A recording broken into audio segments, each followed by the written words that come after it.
Hello there, this is Krishna and I welcome you to physics Gyan Mukesh Nayak channel. बच्चों, आज का जो टॉपिक है देखो दिख रहा होगा, most important questions from the topic gravitation. देखो बच्चों मस्त है। न्यूमेरिकल्स को अगर हम लोग ने थोड़ा सा साइडलाइन भी किया तो बहुत सारे ऐसे क्वेश्चन है जिसमें हम लोग स्कोर कर सकते हैं बच्चों। ठीक है, तो ऐसे ही क्वेश्चन का मैंने एक लिस्ट निकाल के रखा है जो अलग अलग लैंग्वेज में अलग अलग हिसाब से पूछे जा सकते हैं एग्जाम में। ठीक है, तो बिना किसी देरी के शुरू करते हैं बच्चों। तो देखो देखो ये न्यूटन बाबा सो रहे हैं। तो अब देखते हैं ग्रेविटेशन का सबसे पहला अगर मैं क्वेश्चन बोलूं बच्चों तो what is mean by gravitation, ये आप लोग को पता होना चाहिए। ठीक है, क्वेश्चन 1 अगर देखा जाए तो व्हाट इज ग्रेविटेशन, है ना। व्हाट इज ग्रेविटेशन, थोड़ा सा फास्ट लूंगा बच्चों, है ना, ताकि आप लोग को भी ज्यादा टेंशन ना लेना पड़े। शायद इसका पेन का साइज बढ़ा देना पड़ेगा पहले। ठीक है, तो what is mean by gravitation. दूसरा आएगा दूसरा इसी चीज को कैसे पूछा जा सकता बच्चों, state universal law of gravitation.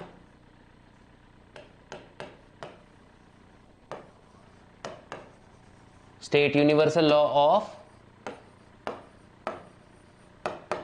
Gravitation, है ना।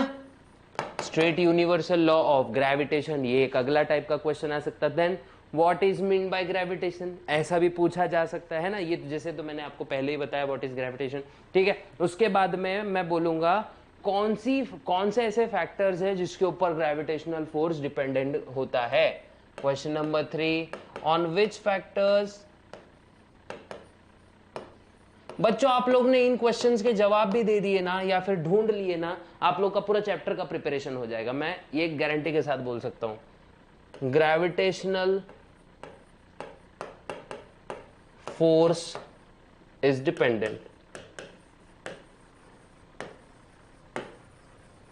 है ना। On which factors gravitational force is dependent. उसके बाद मैं बोलूंगा बच्चों what is mean by free fall. इसके ऊपर क्वेश्चंस बहुत अच्छे आते हैं। व्हाट इज फ्री फॉल, मुफ्त में गिरो। व्हाट इज फ्री फॉल, दिख रहा होगा आपको what is mean by free fall. Then value of g किस चीज पर डिपेंड करती है बच्चों, देखो हाँ ये यहां पे सेकेंड, ये आप देखते फिफ्थ वाला क्वेश्चन है। व्हाट इज स्मॉल जी। बच्चों स्मॉल जी डायरेक्ट ऐसा क्वेश्चन तो नहीं आएगा व्हाट इज स्मॉल जी, ये आ सकता है defined acceleration due to gravity, है ना। इसी को कैसे लिख सकते हैं हम लोग six question, define acceleration due to gravity, है ना। अगर न्यूमेरिकल प्रॉब्लम्स हमने थोड़े से साइडलाइन रखे और कंसंट्रेट करा थ्योरेटिकल प्रॉब्लम्स पे तो ये सब चीजें हमको आराम से पूछी जा सकती। और हम लोग ने अगर ये भी अच्छे से कर लिया तो न्यूमेरिकल प्रॉब्लम्स अपने आप आ जाएंगे आप लोग को, मैं गारंटी के साथ बोल रहा हूं। ठीक है, तो अगर आप लोग में जो अंडरस्टैंडिंग और ग्रास्पिंग पावर अगर हाई है तो आपको ये पढ़ते ही न्यूमेरिकल प्रॉब्लम्स भी आ जाएंगे। लेकिन वो तो मतलब बेसिक मैथ्स होता है बच्चों वो। ठीक है, उसके बाद में अगर मैं बोलूं how value of g changes, है ना, how value of g changes with height, है ना।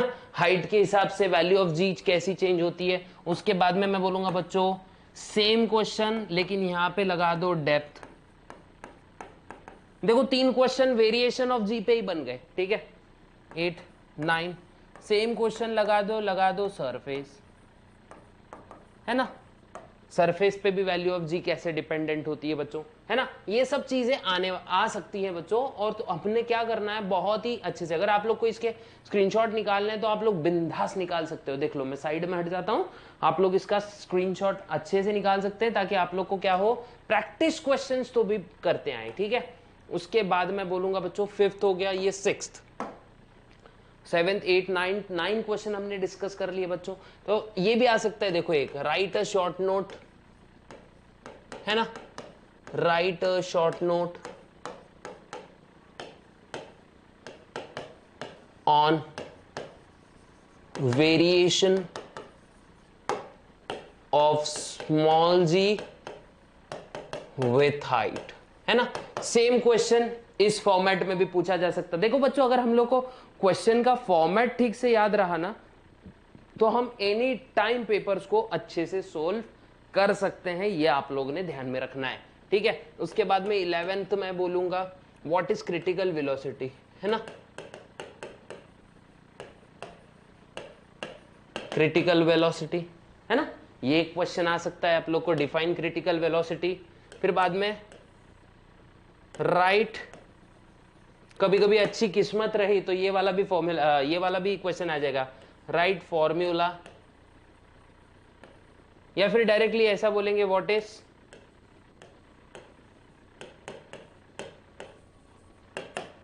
Critical velocity. ऐसे टाइम पे क्या करना है बच्चों, क्रिटिकल वेलोसिटी की डेफिनेशन लिखना है और उसके बाद क्या करना है, उसका फॉर्मूला लिख के उसका एसआई यूनिट भी लिख देना है। एसआई यूनिट तो सेम एज अपना वेलोसिटी का ही आएगा, लेकिन उसका फॉर्मूला लिखना बहुत जरूरी है। फुल में से फुल मार्क मिलेंगे, गारंटी के साथ बोल रहा हूं ये बात, ठीक है, अच्छे से समझ लेना जरा।